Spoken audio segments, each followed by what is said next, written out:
नमस्कार. आपल्या यूट्यूब चॅनलवर सर्वांचं स्वागत आहे. आज आपण 18वी लोकसभा या विषयावर प्रश्न घेणार आहे. आपण तर वेळ न घेता आपण प्रश्नाला सुरुवात करूया. चला तर प्रश्नाला सुरुवात करूया. पहिला प्रश्न आहे, राष्ट्रपती द्रौपदी मुर्मू यांनी किती मंत्र्यांना शपथ दिली आहे? तर एकूण 72 मंत्र्यांना शपथ दिलेले आहे. प्रश्न दुसरा आहे, नरेंद्र मोदी हे पंडित जवाहरलाल नेहरू नंतर भारताच्या पंतप्रधानपदीच्या तिसऱ्यांदा शपथ घेणारे कितवे नेते ठरले आहेत? तर दुसरे नेते ठरले आहेत. पहिले नेते आहेत जवाहरलाल नेहरू. प्रश्न तिसरा, नरेंद्र मोदी यांच्या तिसऱ्या पंतप्रधानपदाच्या शपथविधी किती देशांचे नेते उपस्थित होते? तर 7. तर प्रश्न चौथा आहे, भारत सरकारच्या नवीन मंत्रिमंडळामध्ये महाराष्ट्रातील किती जणांना स्थान मिळाले आहे? तर 6 जणांना स्थान मिळाले आहे.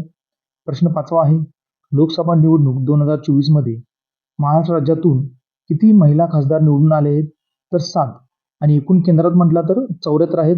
आणि अगोदरची जी 17वी लोकसभा होती त्यात 78 महिला होती. म्हणजे ह्यावेळी थोडी 4 कमी आलेले आहेत. तर आपलं चॅनल सबस्क्राईब करून घ्या. आता जे आपण बघितलेलं आहे, ज्या 7 खासदार आहेत महाराष्ट्रात निवडून आलेले 7 महिला खासदार, त्यात पहिले सुप्रिया सुळे, प्रणिती शिंदे, वर्षा गायकवाड, प्रतिभा धानोरकर, सुनीता वाघ, रक्षा खडसे, शोभा बच्छाव या 7 महिला महाराष्ट्रातल्या खासदार आहेत, ज्या आता सध्याला केंद्रात गेलेले आहेत. पुढल्या प्रश्नाला सुरुवात करूया.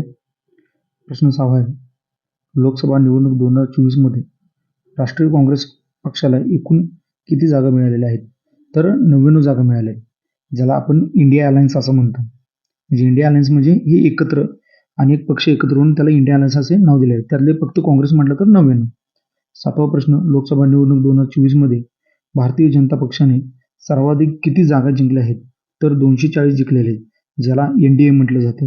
NDA म्हणजे इतर पक्ष म्हणून तयार झालेले, त्यातला भारतीय जनता पक्षानं 240 जागा जिंकल्या आहेत. 8वा प्रश्न आहे, नुकत्याच पार पडलेल्या 18व्या लोकसभेच्या निवडणुकीत किती महिला खासदार निवडून आल्या? तर 74 आणि आधी 78 होत्या. 9वा प्रश्न, मंत्रिमंडळामध्ये किती टक्के मंत्र्यांची संख्या असावी लागते? तर 15%. आपण मगाशी ह्यातले प्रश्न बघितलेले आहेत, जे भारताचे सर्वाधिक काळ पंतप्रधान राहिलेले व्यक्ती. त्यात पहिली व्यक्ती म्हटलं तर जवाहरलाल नेहरू, 16 वर्ष 286 दिवस आहेत. त्यानंतर येतात इंदिरा गांधी, 15 वर्ष 350 दिवस. त्यानंतर येतात नरेंद्र मोदी, 10 वर्ष 10 दिवस. नंतर मनमोहन सिंग, 10 वर्ष 4 दिवस.